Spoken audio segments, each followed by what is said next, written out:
Let me start by asking you, because we're a school. We're an online school. Yep. We do classical education for moms and dads. We're kind of a missionary program. We get real classrooms, classical education in front of these moms and dads at very low cost to try to give them an alternative. As you know, critical race theory. You think about what's going on in the military academies right now. You have young men signing up to swear by the Constitution to defend this country, and they're learning in their classrooms that the Constitution is a racist document that you shouldn't pay any attention to. Yeah, young men are going to risk their lives for our great nation, and you're telling them our nation's not any good. That's right. I mean, what such a crazy concept. So, no, this is wrong. It's a Marxist radical ideology designed to say that America is not the best country in the world, the greatest nation ever. I always tell folks, we're not perfect, but we're the best thing going and the greatest nation ever.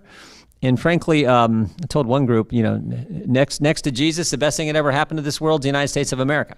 And that's not what the left believes. It's not what the people who push this crazy theory on our students, what they believe. So we got to fight it. We got to fight at the school board level. And frankly, we got to have state legislatures focus on school choice, empowering moms and dads. I say all the time, moms and dads know what's best for their kids. You think about the first institution the good Lord put together. It wasn't the church.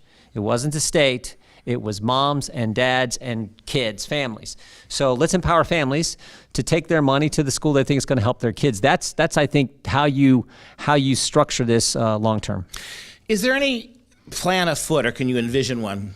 Because one of the problems we have with school choices is that, of course, if the state or the feds are funding any part of it, like with charters or vouchers, I get that. They flip that switch. You're doing a great job 2 years, and then since you're getting 40% of your budget from the state of Wisconsin, wham, you got to take the Common Core testing and that kind of thing. Is there anything on the table or anything you could think about that would allow the parents to have the money pre-tax? It's their money to begin with. Yeah, let them spend it and get a refund then. Yeah, the old tax credit approach, which some states have done on a limited scale. I'm all for that. I'm for anything that empowers parents. Even the classic, the one that you have some concerns with, but putting the money on the back of the children and say it follows the kid, follows the kid to wherever they want to go, wherever the parents want them to go.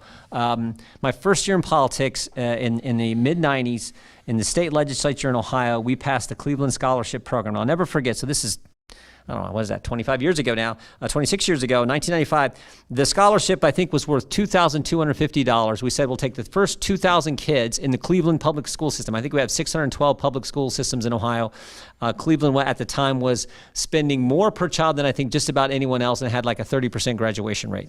I think they were spending like $7,000 back then, which was, and we were offering a scholarship worth $2,250. First day, for that limited number of scholarships, moms lining up, fighting, kicking, scratching to get what I call one of the golden tickets to escape the Cleveland public schools. And think about it, some of these moms were single mom African American who'd went to the Cleveland school system, maybe on some kind of public assistance, but they knew one thing: they didn't want their kids to go to the same school they had to go to. Right. So they were looking to give their kid opportunity. So I'm for that kind of program. I'm for a tax credit. I'm for whatever empowers moms and dads to get their kids to the school. When our kids were little, my wife homeschooled them. Sometimes I say we homeschool them, but that would be using that term lightly. She did all the work until they were like 5th or 6th grade. Then they went in our local public school, and that's parents deciding what they think works for their kids. That's how it's supposed to work in this country. It is, on a related basis.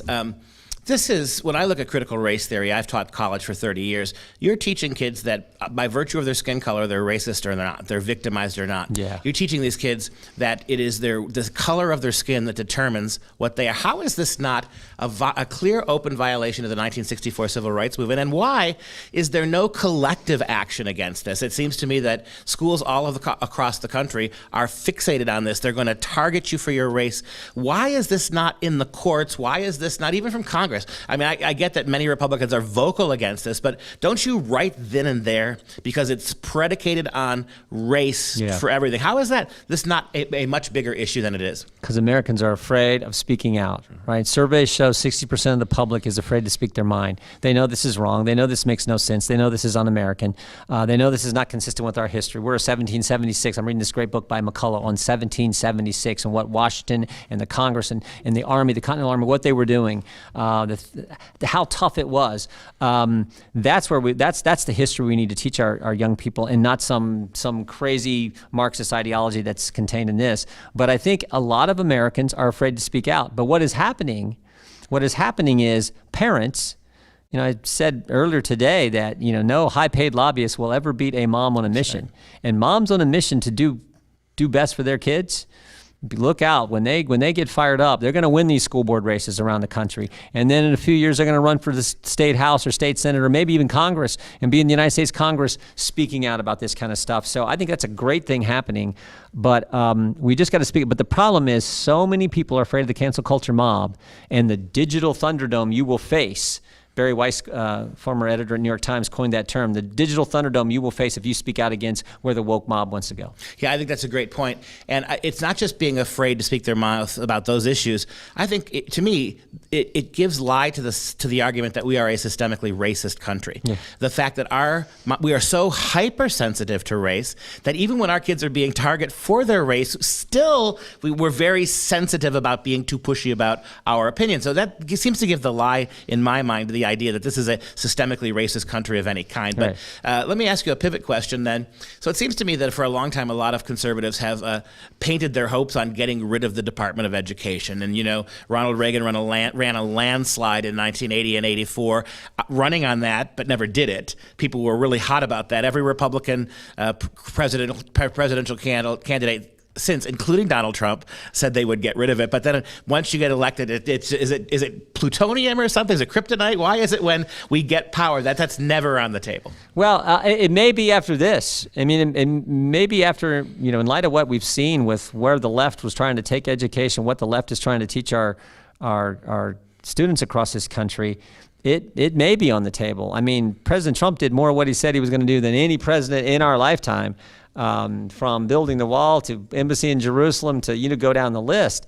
So we'll see. I do know that the average salary at the Department of Education is about twice what the average teacher's salary is. And the good teachers who are doing the Lord's work, I think they probably think what's going on with this Department of Education too. And then the good teachers who are saying, seeing this curriculum being pushed by the people who know it all in D.C., they're fed up with that too. So we'll see. I hope President Trump runs again. I hope he runs, and I think he's going to. And if he does, I think he's going to win. Well, I think that we really hope that's the case. And you've also got somebody like DeSantis, right, who has been, as far as governing goes, he has been the one governor willing to push this all the way to the wall. I think he's really the first governor to actually formalize getting rid of the remnants of Common Core. So that's encouraging as well. Yeah, and that's why the left's coming after him, because he's pushing back so hard on their crazy policies. How far? I mean, it seems to me as an educator myself that if we don't get a handle on what we're teaching to the children. In a new Gallup poll, 74% of college-age people between the age of 18 and 24 said that they prefer socialism to capitalism and free markets. Of course, when you turn around and ask them what socialism, and they don't know. That's what I was going to say. But that's an important statistic. And so, I mean, how long can we function if we keep allowing the schools to warp young minds? Right. No, we got to change it, and it's. I think we have time, and I think it's happening. Like I said, I've not seen this phenomena where you see so many parents, so many moms in particular, fired up about what is happening in the school system. So I think we can turn it around.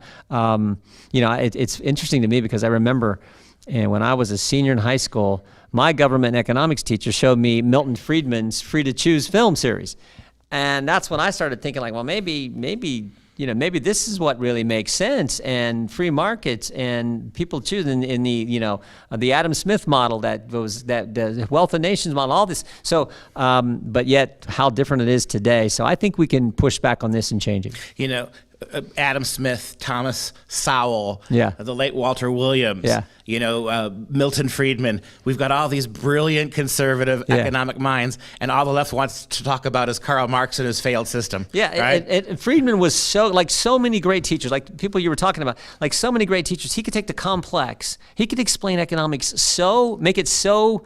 Good educators do that. They have a way of taking the complex and making it simple so that guys like Jim Jordan could figure it out, supply and demand, production possibility curves, and opportunity cost, just basic economic principles that makes so much sense to me. That's how we need to do it. But yet you got this, racist, socialist, radical stuff being taught to kids, and think about also what inspires kids. That's not the kind of stuff that's going to inspire kids to be better citizens and be better people and have better families. It's That's what's unfortunate.